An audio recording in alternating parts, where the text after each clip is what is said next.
Hello everyone. My name is Peter. Welcome to the true stories being shared here. Please sit back and listen to today's story. Am I the asshole for losing my temper and calling my father a pathetic weakling in front of the family? My father has always been against any form of confrontation or argument. He's extremely passive, never standing up for himself, and avoids conflict at all costs. If someone bumps into him while walking, he insists it was his fault. If his boss messes up his paycheck, he won't bother to correct it. If a mechanic doesn't fix something properly, he just accepts it as is. Unfortunately, this led to a tumultuous childhood with my extremely narcissistic mother. She controlled every aspect of his life. She made him quit his job and become a stay-at-home dad. She forced him to do all the housework. She insulted him at every turn. She cheated on him constantly, and even brought her AP into our home. She took pleasure in making his life miserable every day, and he never questioned it. My extended family, God bless them, stood by me as much as they could. They spent years trying to convince my father to leave, but he never budged. When she turned her anger on me in the form of yelling insults or general degradation, my father never had the courage to stand up for or defend me. When I was a child, if I cried to him about something my mother did or said to me, he would brush it off or insist that I just forget about it. Hell, he would even try to justify it. As I grew older, I realized just how chaotic this all was. My mother happily kicked me out of the house when I was 18, and my father just sat there with a solemn expression. Didn't say a damn thing. I joined the Air Force almost immediately and got stationed on the other side of the country. The dynamics were horrible, and I could have easily gone down the incel path if it weren't for therapy and the amazing people I met along the way. It took years for me to reach a better mental space. I was filled with hatred. My mother left my father 2 years after I enlisted and completely destroyed him in the divorce. She was killed a year later in a DUI with one of her APs. I was overjoyed to learn it took her hours to die, and that's when I knew I really needed help to process everything. Now I'm nearing 30, have a girlfriend who is probably the best thing that's ever happened to me, and she understands my family situation very well. I've learned not to let myself be consumed by the anger and resentment of my past, or so I thought, as you'll see, and instead channel that energy into my future. I've had extremely little contact / nearly no contact with my father since I left. No matter how hard I tried, I just couldn't form that connection with him. Recently, I attended a family reunion and brought my girlfriend along. My father was there because it was on his side of the family. They have plenty of issues with him, but he's family. So I guess that's how it is. I made it a point to keep my distance from him. I was chatting with some uncles when I overheard my father talking in the background. He was discussing how a coworker of his was going through a divorce after finding out his wife was cheating, and it was supposed to be a very favorable divorce for him. My father commented that his coworker should work on forgiving his wife and, in his own words, set a good example of unity and forgiveness, and that he believed he set a great example for me in that regard. I swear it was like a switch flipped in my head, and I mentally reverted to my 18-year-old rage. All these years, and he never learned a damn thing. I turned to him and asked if he was serious. He looked at me and started stammering.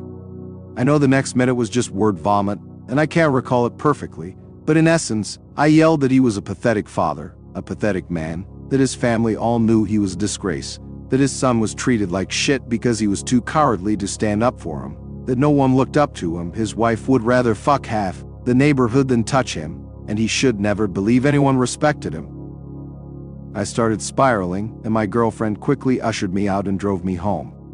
It was crazy how quickly getting away from him made me feel better. She just held me when we got back and told me it was okay. Again, the best thing that ever happened to me. I'm ashamed I lost it, and I'll definitely be continuing my therapy, that's for sure. But I'm glad I finally unloaded everything I needed to say to him. The extended family has had pretty mixed reactions. His brothers/uncle said it was about time he heard it from me. My grandparents are furious that I did it in front of the whole family, and some said I should have done it behind closed doors instead of in front of everyone. Related comments. Mesmerizing Taylor. It seems like you finally got out the emotions that have been building up for so long. While the outburst wasn't ideal, it sounds like it was a necessary step for healing. It's good that you're continuing therapy to work through this. OP, yeah, no kidding. I realized that while it was cathartic, it was definitely not the most appropriate way to handle it, lol. Never too much thought. He sounds like a gentle, kind, and well-meaning person. You've clearly directed a lot of your anger and resentment towards your mother at him. It's more complicated than just being an asshole or not. It sounds like you got some relief. I just don't think he's the person you really wanted to yell at, and from the sound of it, he was also a victim of your mother. And while he's an adult and should have known better, it's clear he didn't. Non-confrontation isn't just some character flaw. It's psychological. And maybe he needs therapy himself. Yelling at him and demeaning him really sounds like something your mother might have done, and I'm worried for you if that's what actually made you feel better about yourself. OOP, yes, I fully acknowledge he was a victim of my mother, but he was a victim with a support system he never wanted to use. He completely allowed me to be victimized throughout my childhood because it was clearly too much effort, and to this day, he doesn't believe he needs therapy. Never too much thought. All I can say is, based on your post and this interaction, your anger is deeply misplaced. And you're not seeing the real horror of the situation. You're acting like the mother you should truly hate. OOP, oh trust me, I hate her deeply, but she's gone, and holding a grudge against a dead person is pointless. However, I had hoped that after his son turned him into an outsider in his own life, his family publicly mocked his failures as a father, his ex-wife drained everything he had and forced him to start over in a one-bedroom apartment. His friends gradually left his life out of shame, that maybe he would have had at least one moment of reflection and thought he should have done things differently.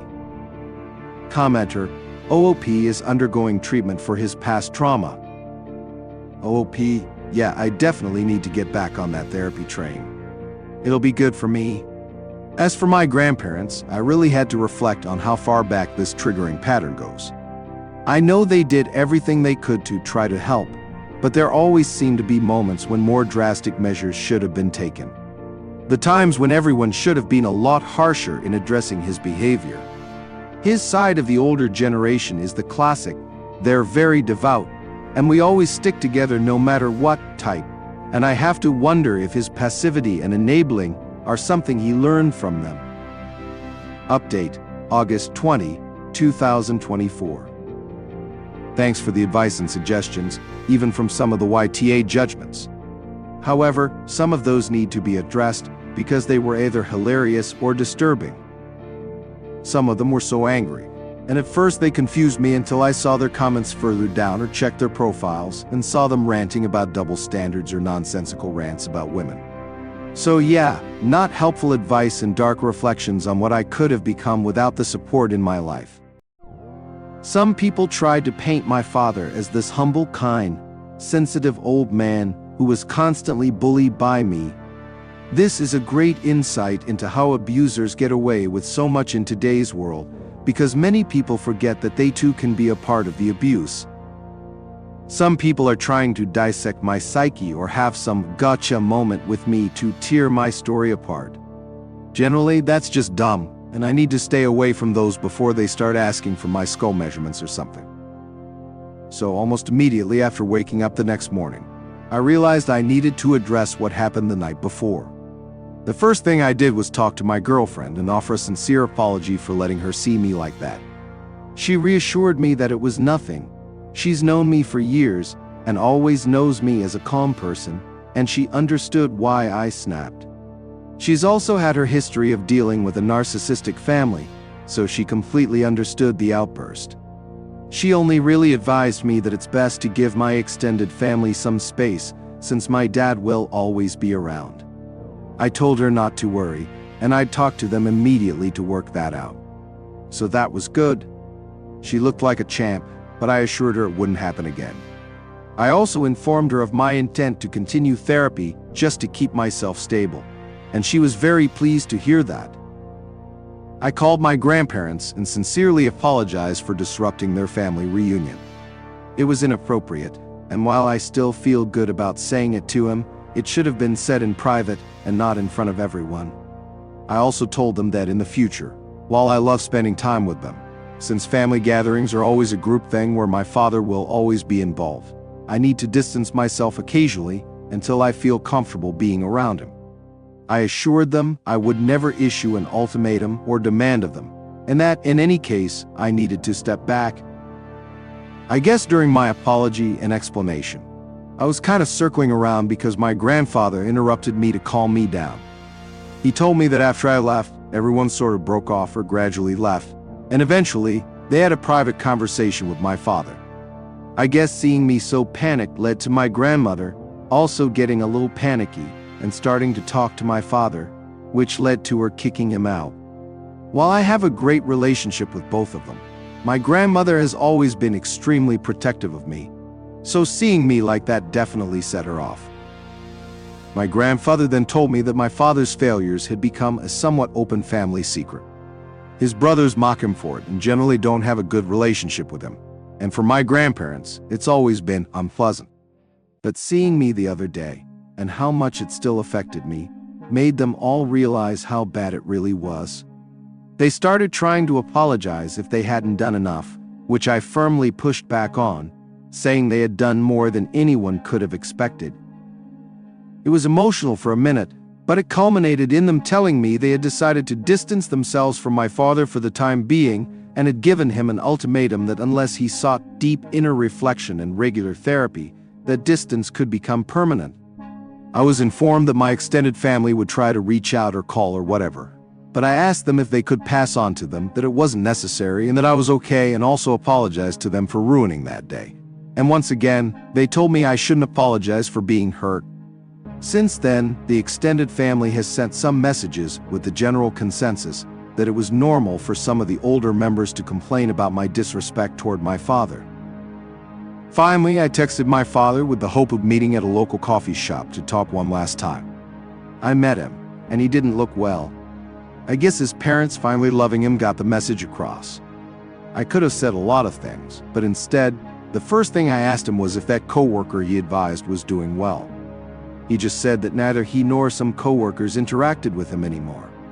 I asked him if he truly believed 100% that everything he did for me as a child was for my benefit. He really didn't say anything. Finally, I asked if he regretted how he treated me as a child, and if he thought he had ever done anything wrong. He looked completely defeated and just muttered that he could have done more. I could have pried and pushed and maybe gone on another tirade, but instead I told him that this would be goodbye and that I hoped he would get the help he needed. I think finally venting my frustrations was what I needed to finally move on and find peace. I really need to keep up with therapy and acknowledge that the public blow-up was not okay, but I'll be all right.